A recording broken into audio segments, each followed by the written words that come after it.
क्या मेरा यही गुनाह है कि भ्रष्टाचारियों के दिन बुरे होते जा रहे हैं? क्या यही गुनाह है मेरा कि गरीबों को हक दिलाने के लिए काम कर रहा हूं? क्या यही है मेरा गुनाह कि गरीबों का हक छीनने वालों को अब हिसाब देना पड़ रहा है? भाइयों बहनों, जब कभी खबरें सुनते थे कि किसी के घर में रेड लगी तो बिस्तर के नीचे से करोड़ों करोड़ों रुपये मिल गए। ये पैसे किसके थे भाई? ये पैसे किसके हैं? ये पैसे किसके हैं? हिंदुस्तान की पाई पाई पर अगर किसी का अधिकार है तो 125 करोड़ देशवासियों का है। दोस्तों, भाइयों बहनों, मेरा मंत्र है, न खाता हूं न खाने दूंगा। हालांकि प्रधानमंत्री के ये बयान कुछ साल पहले के हैं, लेकिन अब जो तथ्य सामने आ रहे हैं वो हकीकत से मेल नहीं खाते। हमारे प्रधानमंत्री लगातार रैलियों में कह रहे हैं कि वो भ्रष्टाचार के खिलाफ हैं, लेकिन जो नेता भ्रष्ट हैं वो अपना दामन साफ करने के लिए बीजेपी में शामिल हो रहे हैं। अभी तक ये होता था कि जो लोग भ्रष्टाचार में लिप्त रहते थे उनको जेल जाना होता था, लेकिन अब एक अलग ही प्रथा चल रही है। मतलब अगर किसी पर कितने भी करप्शन के आरोप लग रहे हों, वो जैसे ही भारतीय जनता पार्टी में शामिल हुआ तो देश की सरकारी एजेंसियां उस व्यक्ति के पास भटकती तक नहीं हैं। आप इंडियन एक्सप्रेस की इस खबर को देखिए, जिसमें बताया गया है कि साल 2014 से जिन विपक्षी दलों के नेताओं के खिलाफ भ्रष्टाचार के केस थे उनमें से 25 बीजेपी में शामिल हो गए हैं, जिनमें 23 ऐसे हैं जिनके खिलाफ जांच अब ठंडे बस्ते में जा चुकी है। इस खबर में ये बताया गया है कि 2022 से 23 के बीच ईडी की कार्रवाई का असर ये हुआ कि इस दौरान महाराष्ट्र में सबसे ज़्यादा नेताओं ने बीजेपी ज्वाइन की और इसके बाद महाराष्ट्र में बीजेपी की सरकार बन गई। जैसा कि आप जानते हैं कि एकनाथ शिंदे शिवसेना से बीजेपी में आए और अजीत पवार ने एनसीपी से भारतीय जनता पार्टी ज्वाइन की।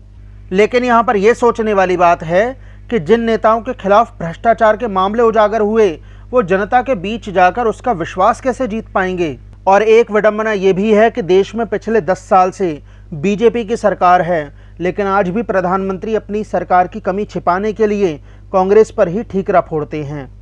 आज एक और देश को परिवार मानने वाले, देश को परिवार मानने वाली भाजपा है, तो दूसरी ओर अपने परिवार को देश से बड़ा मानने वाली कांग्रेस है। आज एक और दुनिया में भारत का गौरव बढ़ाने वाली भाजपा है, तो दूसरी ओर विदेश में जाकर भारत को गाली देने वाली कांग्रेस है।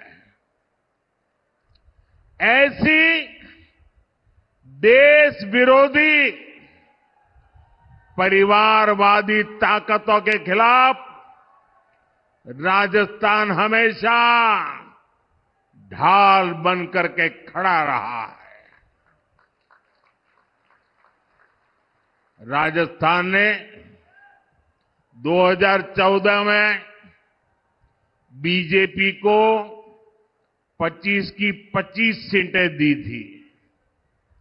राजस्थान ने 2019 में भी एनडीए को 25 की 25 सीटें दी थी और अब 2024 में भी राजस्थान 25 की 25 सीटें देने का फैसला कर चुका है।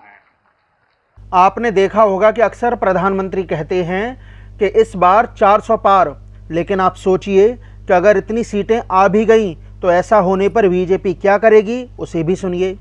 वो तो 400 नहीं, 400 ज्यादा 410।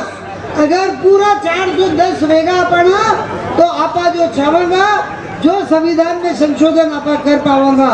और यो अगर आपा सोचा नहीं, आपा नहीं हो जो तो 25 साल बाद अपना छोरो छोरी अपने गालियां देगा, दिखेगा कि मारा माँ बाप था, मारा वास्ते कई करने गया, माँ आटे कटे रेवा, माँ अड़ी देश में रेवा की बाहर नहीं जाऊंगा। अंडेवास से आप सब ने मारो, यही निवेदन है। यही कारण है कि विपक्ष लगातार कह रहा है कि अगर संविधान बचाना है तो इन चुनावों में जनता को साथ आना ही होगा। ये चुनाव कई संदेहों से घिरा हुआ है क्योंकि इसमें फ्री एंड फेयर इलेक्शन और लेवल प्लेइंग फील्ड पर ही कई आरोप लग रहे हैं। आजकल आईपीएल के मैच चल रहे हैं, देखते हो आप लोग। मैच फिक्सिंग शब्द सुना है आपने? सुना है? जब बेईमानी से एम्पायर पर दबाव डालकर प्लेयर को खरीदकर कैप्टन को डराकर मैच जीता जाता है। क्रिकेट में उसको मैच फिक्सिंग कहा जाता है। हमारे सामने लोकसभा का चुनाव है। अंपायर किसने चुने? नरेंद्र मोदी ने।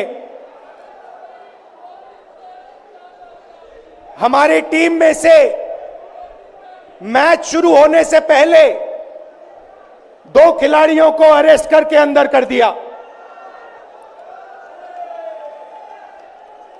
तो भाइयों और बहनों,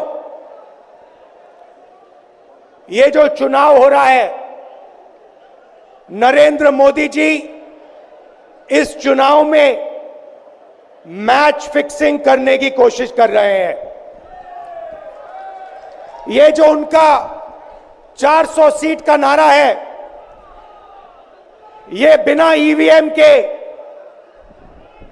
बिना मैच फिक्सिंग के, बिना सोशल मीडिया और प्रेस पर दबाव डालकर खरीदकर ये 180 पार नहीं होने जा रहा है, सब मिलाकर।